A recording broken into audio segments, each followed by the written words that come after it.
This story is not about one child. It is about thousands. It is based on real survivor testimonies from Berlin, 1945. By the final months of World War II, Berlin was no longer a city. It was a wasteland. Amid rubble, smoke, and chaos, children were left to survive alone, learning the harshest lessons of adulthood in the ruins of war. By April 1945, Berlin no longer felt like a city. Streets were blocked with debris. Entire neighborhoods had been flattened by Allied bombing. Smoke filled the air, mingling with dust and the smell of burning wood. The Red Army advanced street by street, shelling buildings and clearing ruins. For adults, the war was ending. For children, it was a beginning, a harsh survival game with no rules, no guidance, and no safety. Parents were lost, homes destroyed, and every alleyway could hide danger. Many children lost their parents in a single night. Bombs collapsed apartment buildings. Shells struck cellars used as shelters. Some parents never returned from searching for food or water. Others took their own lives, believing the future held only despair. When morning came, thousands of children stood alone in ruins, calling names that would never answer. Fear, grief, and confusion mingled as they navigated streets that had turned into a maze of death and ruin.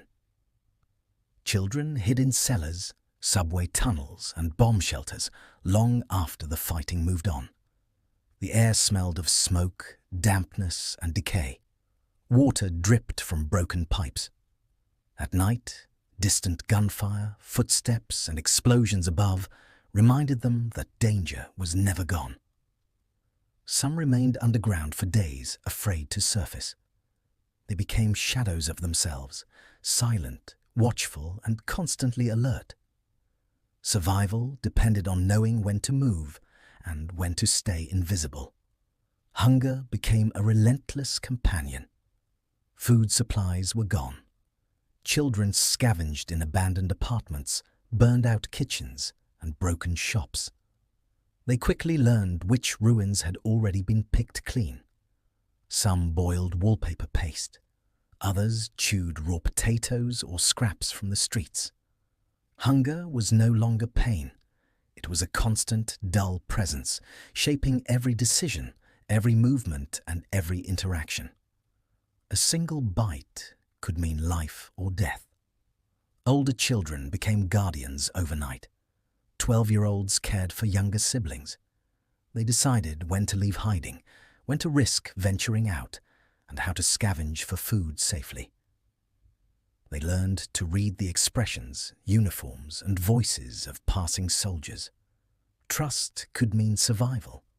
Mistakes could mean disappearance. Childhood ended abruptly, replaced by vigilance, responsibility, and courage beyond their years. When fighting ended, the streets revealed the scale of destruction. Bodies lay unburied. Buildings leaned at unnatural angles. Animals scavenged where families had lived. Children walked past scenes they could neither understand nor forget. There were no counselors, no explanations. Silence replaced normal life, leaving them to navigate grief, fear, and the harsh lessons of survival on their own. Children quickly learned that soldiers could mean salvation or danger. Some gave bread, chocolate, or water. Others ignored them entirely. Approaching a soldier required careful observation, hands visible, eyes lowered, movements slow. A single gift could sustain them for days, but misplaced trust could cost everything. The street became a classroom where lessons were learned through fear and necessity, not books or teachers. Even after the fighting stopped, death and disease continued to claim victims.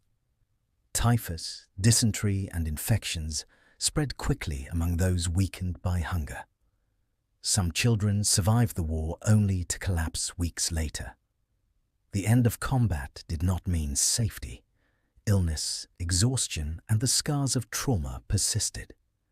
Every day was a struggle, every breath a victory. Eventually, aid arrived. Red Cross organizations, churches, and occupation authorities gathered orphaned children into shelters.